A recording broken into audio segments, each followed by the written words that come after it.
Dan pemirsa, kita simak terlebih dahulu beberapa agenda ekonomi dan juga emiten dalam grafis berikut ini. Ya, seperti yang Anda dapat saksikan di layar televisi pemirsa, beberapa agenda ekonomi yang menarik untuk kita cermati diantaranya adalah dari Uni Eropa, ada pidato Gubernur ECB Lagarde, kemudian dari Jerman ada PDB Jerman secara year on year, kemudian dari Jepang ada pidato Gubernur BOJ Kuroda, dan dari Hong Kong ada neraca perdagangan Hong Kong. Kemudian pemirsa, dari emiten ada BGTG yang akan melaksanakan RUPS, Waskita RUPS pemirsa ya, dan juga ada SMMT, ex dividen tunai interim. Dan langsung saja pemirsa untuk berbincang mengenai racikan portofolio investasi yang tepat di tengah tren suku bunga yang tinggi, sudah bergabung bersama kami melalui video conference bersama dengan Pak Wawan Hendrayana, Vice President dari Infovesta. Selamat pagi Pak Wawan, apa kabar? Selamat pagi, apa kabar? Ya, kabar baik. Terima kasih sudah bergabung bersama kami, Pak Wawan. Baik, sebelum kita kemudian berbincang mengenai analisa ataupun mungkin semacam rekomendasi lah ya, kira-kira portfolio apa yang ataupun strategi pemetaan investasi apa yang bisa dilakukan, saya ingin kemudian mendapatkan pendapat Anda, Pak Wawan, terkait dengan kenaikan dari suku bunga acuan dari Bank Indonesia sendiri. Dan ini tentu saja berimplikasi terhadap strategi investasi di pasar modal ataupun di instrumen investasi lainnya. Pendapat Anda seperti apa, Pak Wawan? Ya, untuk kenaikan suku bunga saya rasa memang tidak terelakkan ya, karena di Amerika Serikat sendiri dengan inflasi yang relatif sangat tinggi, otomatis The Fed memerangi itu dengan menaikkan suku bunga. Di Indonesia sebetulnya kalau dari sisi inflasi kita belum setinggi itu, tetapi kita mencoba untuk menjaga nilai tukar kita. Hari ini pun kita sudah menaikkan 50 basis pun rupiah masih bisa menembus 15.000 ya. Kalau memang kita tidak menaikkan suku bunga dan The Fed naik 75 basis, pasti kita akan naik di atas itu. Itu tentu saja bisa merugikan terutama untuk sektor-sektor yang banyak melakukan impor. Jadi saya melihat kenaikan suku bunga BI memang sedikit di luar ekspektasi, langsung 50 basis, tapi ini sudah melakukan front loading dan saya rasa sampai dengan akhir tahun nanti suku bunga kita cenderung akan stabil. Oke, artinya ini sudah cukup inline sebagai langkah antisipatif mengenai langkah-langkah dari Central Bank di Amerika Serikat sendiri begitu ya, dan juga untuk menyikapi tren inflasi tinggi di global dan juga di dalam negeri begitu. Ya. Oke. Mas Wawan, kalau mencermati apa yang baru saja Anda sampaikan bahwa tidak terhindarkan ya kenaikan suku bunga Bank Indonesia karena suku bunga Bank Sentral Amerika juga mengalami kenaikan tidak tanggung-tanggung 75 basis poin. Bagaimana arah dari pasar saham jika memang suku bunga kita ini dalam 2 bulan terakhir sudah naik 75 basis poin? Ya, sebetulnya kalau dari sisi saham, year to date kita masih positif ya. Dan kalau kita berkaca pada tahun 2016 sampai dengan 2019, saat itu pun terjadi kenaikan suku bunga The Fed dari waktu itu dari 0,25 ke 2,25 juga. Di saat itu baik industri saham maupun obligasi masih bisa menguat kok. Jadi sebetulnya nanti kembali lagi kepada fundamental daripada masing-masing emiten saham itu sendiri dan juga perekonomian di Indonesia untuk mendorong apakah IHSG itu masih bisa menguat atau tidak. Saya masih optimis bahwa meskipun suku bunga sudah naik 75 basis, ini masih on track sesuai dengan ekspektasi pasar dan pertumbuhan ekonomi Indonesia tahun 2022 itu diekspektasikan di atas 5%. Di tahun depan pun RAPBN dari pemerintah targetnya 5,3. Jadi sebetulnya kenaikan suku bunga ini saya rasa bisa diserap oleh pertumbuhan ekonomi yang ada. Oke, baik. Menyikapi beberapa hal yang Anda kemudian sudah sampaikan, Pak Wawan, bagaimana investor harus meracik alokasi investasi yang cukup defensif lah. Ya, kalau dari sisi defensif, tentu saja ini kembali lagi kepada time horizon dari masing-masing investor. Untuk investor yang penggunaannya dananya jangka pendek di bawah 1 tahun ya pasti harus menghindari ya untuk saham dan juga obligasi dan masuk ke yang berbasis pasar uang seperti deposito ataupun reksadana pasar uang karena dengan kenaikan suku bunga dua instrumen itu akan diuntungkan. Tetapi untuk yang bisa jangka menengah 3 tahun ke atas atau jangka panjang bahkan di atas 5 tahun, sebetulnya kenaikan suku bunga itu dibarengi dengan kenaikan yield dari obligasi ya. Jadi kalau untuk fresh money sangat menarik untuk mulai belanja di tahun ini ketika suku bunga mulai naik karena yieldnya tinggi. Untuk saham beberapa saham seperti misalnya saham-saham keuangan dipercaya meskipun ada kenaikan suku bunga, tetapi dengan pertumbuhan ekonomi yang ada, itu otomatis pertumbuhan ekonomi membutuhkan pendanaan ya. Jadi pendanaan-pendanaan yang ada dari perbankan ini pasti akan masif, jadi itu akan diuntungkan. Jadi sektor keuangan dirasa masih cukup kuat untuk mengarungi kenaikan suku bunga. Kedua, sektor komoditas dengan krisis geopolitik yang ada yang kalau kita lihat beritanya semakin panas ya di Rusia dan Ukraina, maka dari sisi energi, terutama batu bara, harganya tidak akan turun dalam jangka waktu pendek. Ini menurut saya kesempatan, kalau memang ada koreksi pada saat ini terkait saham-saham batu bara, bisa digunakan oleh investor untuk buying weakness. Oke, jadi kesimpulannya adalah kalau misalnya jangka pendek reksadana pasar uang bisa menjadi pilihan ya, Pak Wawan? Betul, Kemudian kalau mau investasi agak medium to long, ini kesempatan untuk masuk ke obligasi. betul. Sementara kalau untuk pasar modal, ini menarik untuk perbankan dan juga komoditas ya, khususnya tambang. Iya, tambah batu bara. Oke, kita mulai terlebih dahulu dari reksadana. Karena saham sudah sering kita ulas, kita ke reksadana pasar uang untuk jangka pendek ini.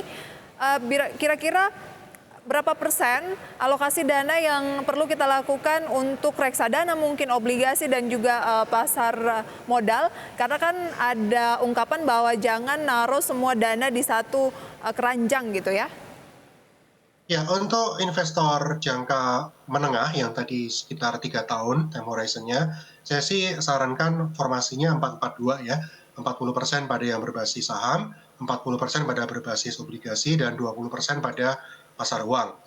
Untuk pasar uang sendiri, kalau year to date memang sekitar mungkin sekarang netnya 2,5. Targetnya mungkin nanti di akhir tahun ini bisa sekitar 3-3,5% dengan kenaikan suku bunga yang ada. Untuk tahun depan lebih tinggi tentunya, pasar uang targetnya bisa 4-4,25% untuk tahun depan. Tapi untuk yang obligasi, kalau memang untuk jangka waktu 3 tahun tadi, kita bisa mendapatkan sun yang 10 tahunan itu yieldnya sudah di atas 7%. Itu otomatis cukup menarik dibanding deposito yang meskipun nanti akan ada kenaikan, menurut saya deposito netnya 3,5 paling di tahun ini ataupun tahun depan. Baik, bagaimana dengan logam mulia sendiri? Beberapa waktu yang lalu terdiskon, Pak Wawan. Semenarik apa sebetulnya investasi di logam mulia menurut Anda? Ya, secara peruntukan sebetulnya logam mulia itu digunakan untuk melawan inflasi ya, di mana biasanya kalau terjadi inflasi, harga logam mulia juga mengalami kenaikan seperti misalnya emas. Tetapi di tahun ini dan juga mungkin 2 tahun terakhir kondisinya agak unik karena salah satunya kita juga mengalami perlambatan ekonomi, lalu kita sekarang masuk ke kita mau bangkit kembali begitu ya. Otomatis ketika bangkit kembali yang dibutuhkan adalah uang cash. Karena seperti itu banyak logam mulia mungkin yang cenderung dilepas justru untuk mendapatkan likuiditas. Ini yang menyebabkan harganya cenderung tertekan. Jadi kalau untuk logam mulia, mungkin yang paling menarik saat ini justru untuk yang terkait industri mobil listrik, seperti nikel. Kalau nikel, demand-nya akan terus tinggi. Tapi kalau untuk emas ya tadi, mungkin secara kebutuhan saat ini lebih butuh likuiditasnya. Oke. Baik. Pak Wawan, kalau kita kembali ke reksadana, bagaimana kinerja reksadana? Kan suku bunga Bank Indonesia sudah naik dari bulan lalu gitu ya, bulan Agustus. Nah, kinerja reksadana dalam sebulan terakhir mungkin dari Infovesta punya datanya, seperti apa Pak Wawan? Ya, kalau untuk year to date masih positif, tetapi kalau sebulan terakhir ya terutama pada reksadana saham ya itu akan mengalami koreksi. Karena dengan kenaikan suku bunga 50 basis sebetulnya sedikit di atas ekspektasi dari investor. Tapi sekali lagi saya sarankan untuk investor yang bisa menengah atau panjang, koreksi yang saat ini terjadi bisa dimanfaatkan untuk buy on weakness. Karena kita percaya bahwa di akhir tahun nanti pun IHSG masih bisa kembali ke level 7.400 sampai dengan 7.500. Jadi kesempatan kalau memang IHSG hari ini mungkin terkoreksi di bawah 7.100, ini bisa dilakukan beli. Oke, year to date masih positif. Itu positif untuk semua kinerja reksadana. Ya, kalau yang pasar uang memang tidak pernah negatif, karena memang dia fokusnya pada pasar uang ya. Untuk yang obligasi, berbasis obligasi pendapatan tetap, sempat negatif, karena memang ekspektasi kenaikan suku bunga sudah mendahului daripada pergerakan harga obligasi itu sendiri, di mana harganya rata-rata turun. Tapi kita harus ingat bahwa kalau obligasi, mereka juga mendapatkan kupon atau bunga. Jadi ketika bunga mulai masuk, itu memberikan tambahan kinerja menjadi positif. Kalau untuk campuran, year to date masih positif saat ini. Untuk saham, prediksi saya bisa saja nanti di akhir bulan ini jadi negatif. Oke. Bagaimana di akhir bulan ini? Untuk sahamnya mungkin bisa negatif, tetapi sekali lagi kesempatan buy on weakness. Oke, ya Pak Wawan, saya ingin konfirmasi tadi untuk strategi investasinya 442, 40%, salah satunya untuk saham ya? Betul. Oke, nah sektor-sektor apa yang seharusnya dihindari terlebih dahulu menyikapi beberapa sentimen yang tadi kita sudah sempat bahas di awal? Sektor yang paling terpengaruh oleh kenaikan suku bunga, misalnya sektor properti, kita lihat beberapa hari ini sektor properti juga turun cukup dalam. Lalu juga sektor yang terkait dengan consumer goods dengan asumsi bahwa inflasi naik dari sisi penjualan akan turun ya. Tapi consumer goods sendiri sebetulnya kalau long term saya rasa masih sangat optimis. Memang kalau dari sisi short term bisa ada koreksi. Lalu juga sektor industri, terutama penjualan mobil seperti Astra, yang bisa saja terpengaruh dengan kenaikan suku bunga. Oke, jadi yang dihindari adalah otomotif, properti, dan juga consumer goods gitu ya. Itu kemudian untuk yang jangka pendek, tapi kalau consumer goods untuk jangka panjang masih menarik. Seperti itu ya Pak Wawan ya?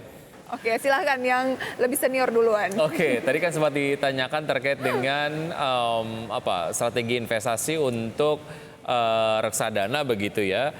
Beberapa instrumen investasi yang bisa masuk, apakah itu kemudian lewat reksadana atau langsung Pak Wawan? Ya, tentunya ini pilihan ya. Saat ini memang sama-sama mudah untuk beli reksadana bisa lewat aplikasi, investasi saham dan obligasi pun sekarang sudah bisa online lewat aplikasi juga. Jadi tergantung kepada pilihan investor.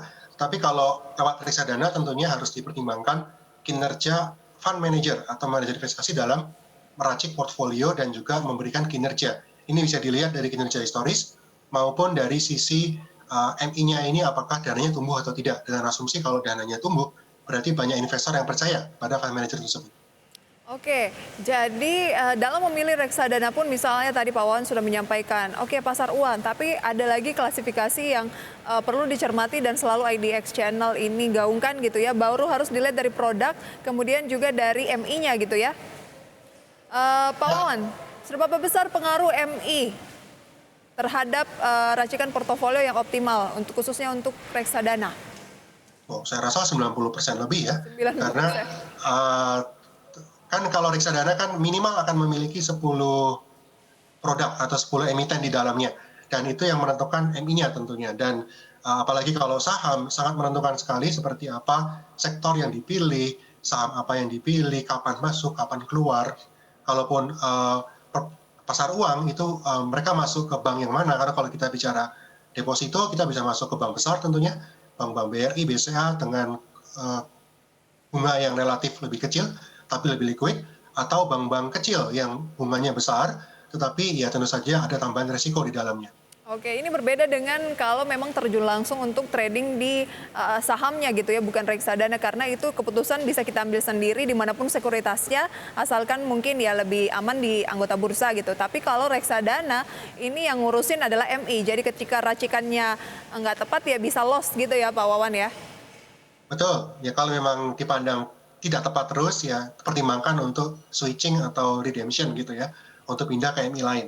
Karena kalau dari sisi kinerja memang selalu seperti itu, akan ada fund manager yang sedang baik sekali kinerjanya, tapi ada juga yang biasa-biasa saja dan ada juga yang kurang. Jadi memang kalau untuk di reksadana kita harus ada monitoring, meskipun dikelola oleh orang lain, tapi kita tetap harus melihat seperti apa hasil kelolaannya. Oke, baik. Di tengah kenaikan suku bunga sendiri dibandingkan dengan instrumen investasi lain, seberapa menarik sebetulnya investasi di saham sendiri, Pak Wawan? Walaupun Anda tadi sempat menyampaikan strategi investasi ada 442 begitu ya. Tapi kalau kita kemudian lihat secara general dibandingkan investasi lain, sebenarnya apa untuk pasar modal sendiri ataupun saham? Untuk saham saya rasa paling menarik dalam jangka panjang ya, kalau kita bisa di atas 3 tahun, 5 tahun, itu pengembalian saham mengalahkan instrumen yang lain. Apalagi kalau kita masuk ke memang emiten yang secara fundamental itu profitable dan terus tumbuh.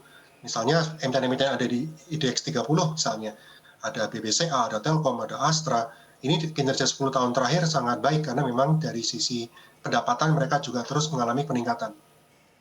Oke, jadi Anda masih optimis bahwa IHSG ke depan ini masih akan tren naik gitu, uptrend gitu ya? Ya, saya percaya di akhir tahun nanti kita masih bisa menyentuh 7.400 sampai dengan 7.500. Wow, berarti all time high lagi ya? Ya.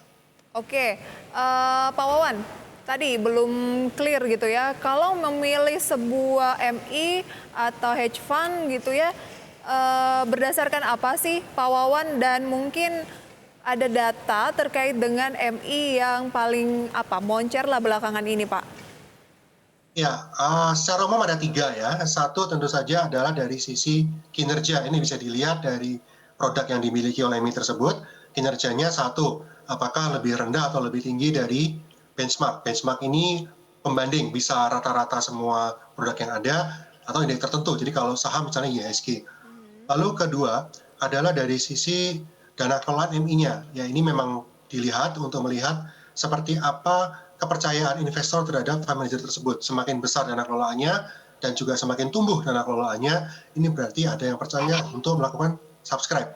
Ketiga, yang tidak kalah penting bagi investor adalah kenyamanan. Dalam artian, saya oke, MI-nya bagus gitu, tapi saya mau beli gampang nggak, bisa nggak, dapat diakses secara mudah atau tidak. Ya, saran saya kalau biasanya kerjasama dengan agen penjual reksadana ya, apart baik itu bank maupun aplikasi, biasanya mereka juga tidak sembarangan ya, sudah melakukan due diligence tambahan sehingga bisa menjadi acuan bagi investor. Oh, kalau sudah kerjasama dengan apart berarti MI-nya juga cenderung akan lebih baik.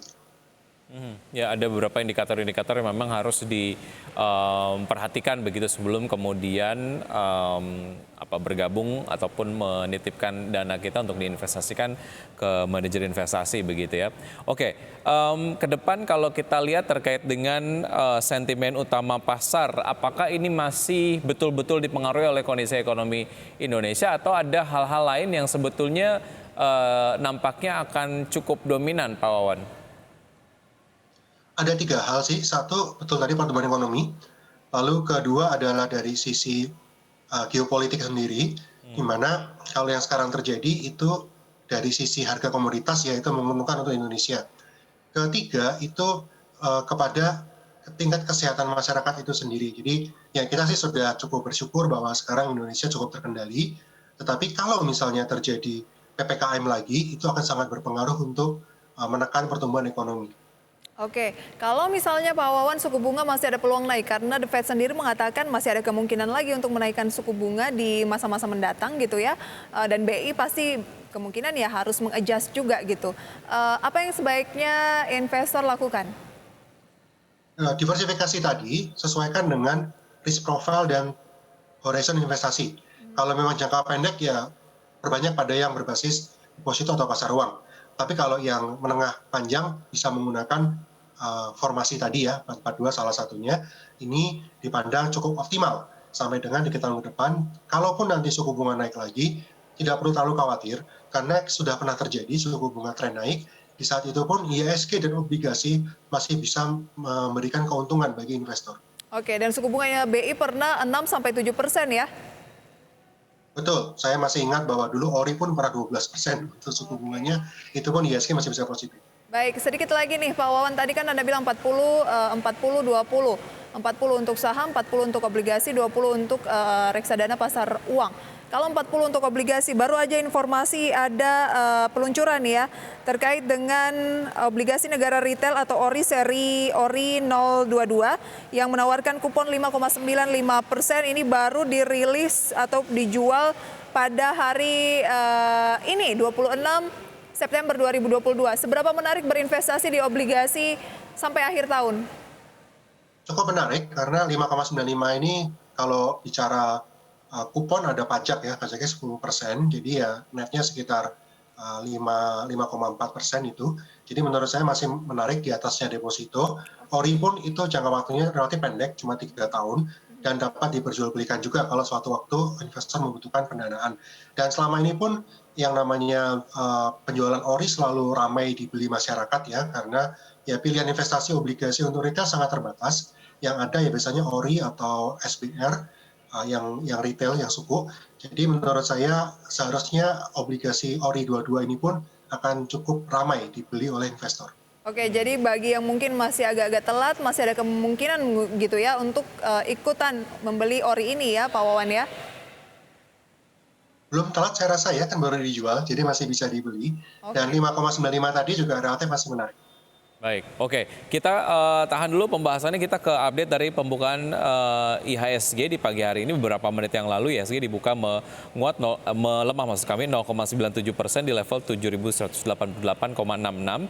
Kemudian Jakarta Islamic Index melemah 1,34% ke level 618,944. Kemudian LQ45 melemah 1,18% ke 1013,57. Dari gainers pemirsa, ada AMRT melambung 1,67% di kisaran 2.430, BRPT 1,2% di kisaran 845, BRIS naik 0,63% di kisaran 1.585, WMPP naik 1,22% di 166.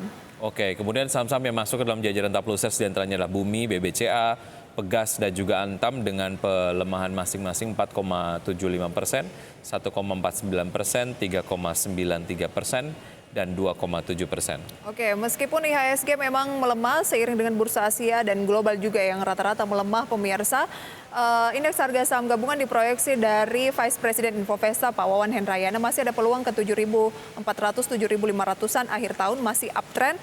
Dan saat ini racikan portofolio Anda yang dinilai tepat adalah jangka pendek reksadana pasar uang. Kemudian kalau Anda agak menengah bisa ke obligasi. Kemudian kalau saham pilihlah sektor perbankan dan juga komoditas dengan acuan investasi pemirsa 40% untuk saham, 40% obligasi, dan 20% untuk reksadana. Begitu ya Pak Wawan ya? Ya, betul. Iya, Pak Wawan terima kasih sudah bergabung bersama kami dan terima kasih untuk analisa dari Anda. Sukses untuk Anda, sampai jumpa. Selamat pagi Pak. Sampai jumpa. Sehat selalu.